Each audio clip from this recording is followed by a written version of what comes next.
வணக்கம் மக்களே, welcome back to my channel. இன்னைக்கு இன்னும் என் சேனலை சப்ஸ்கிரைப் பண்ணாட்டி சப்ஸ்கிரைப் பண்ண ப்ரெஸ் பண்ணுங்க. பக்கத்தில் இருக்க பெல் ஐக்கானை கிளிக் பண்ணுங்க ஸோ தட் நீங்க என் வீடியோ மிஸ் பண்ணாம பார்க்கலாம். இன்னைக்கு நம்ம பார்க்க போற டாபிக் வேலை மற்றும் தனி வாழ்க்கை சமநிலை, அதாவது ஒர்க் லைஃப் பேலன்ஸ் பற்றி. நாம எல்லாரும் வாழ்க்கையில முன்னேறணும், நம்ம குடும்பத்துக்கு நல்லது பண்ணணும்னு நம்ம வேலைக்குள் மூழ்கிடுறோம். ஆனா ஒரு விஷயம் மறந்துடுறோம், நம்ம வாழ்க்கையும் முக்கியம்தான்னு. கரெக்டுங்களா? வேலை முக்கியம்தான், ஆனா நம்ம ஆரோக்கியமும் மனநிலையும் அதை விட முக்கியம். ஒர்க் லைஃப் பேலன்ஸ் அப்படின்னா என்ன? இது என்னோட வேலை நேரம், வீட்டு நேரம், ஓய்வு நேரம் மற்றும் ஏன் விருப்பங்களை நான் பூர்த்தி செய்ய வேண்டிய நேரம்னு நீங்க சமநிலைப்படுத்துறது. எப்படி இந்த சமநிலையை நம்ம ஏற்படுத்தலாம் அப்படின்னு உங்களுக்கு நான் 5 முக்கியமான வழிகளை சொல்ல போறேன். நம்பர் 1, தெளிவான நேர நிர்ணயம் செய்யறது.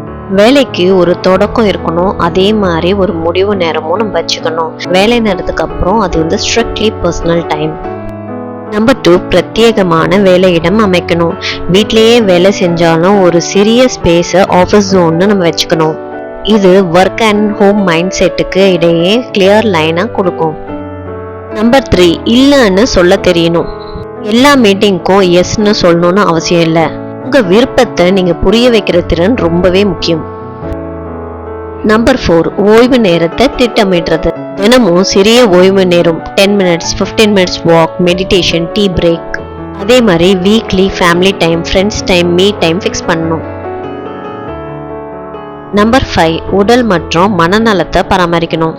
தினமும் உடற்பயிற்சி, தூக்க நேரம், ஆரோக்கிய உணவு இதெல்லாம் ரொம்ப முக்கியம். மென்டல் வெல்னஸ்க்காக stress relief activities, music, books, hobby இதெல்லாம் பண்ணலாம். இந்த 5 பாயிண்டர்ஸையும் நீங்க எங்கேயாவது நோட் பண்ணி வச்சுக்கோங்க. இதை நீங்க நடைமுறைப்படுத்தினால் வேலை வாழ்க்கை சமநிலம் உறுதியாக அமையும். வேலை வாழ்க்கையா, வாழ்க்கை வேலையா என்பதில் குழப்பம் இல்லாமல் வாழலாம். நம்ம வேலை வாழ்க்கை வளர்ச்சிக்கு தான், ஆனா வாழ்க்கையே வேலைக்காக சாக்ரிஃபைஸ் ஆகக்கூடாது. நிறைவாக சொன்னா, பேலன்ஸ் பண்றதுல தான் நம்ம சந்தோஷம் இருக்கு. நீங்களும் நம்ம வாழ்க்கையை சுமூகமாக வாழ இந்த சமநிலையை கடைபிடிங்க. நன்றி. சந்தோஷமா இருங்க, சமநிலையா இருங்க. மீண்டும் ஒரு சூப்பர் டாபிக்கோட சந்திப்போம். அதுவரை நன்றி, வணக்கம்.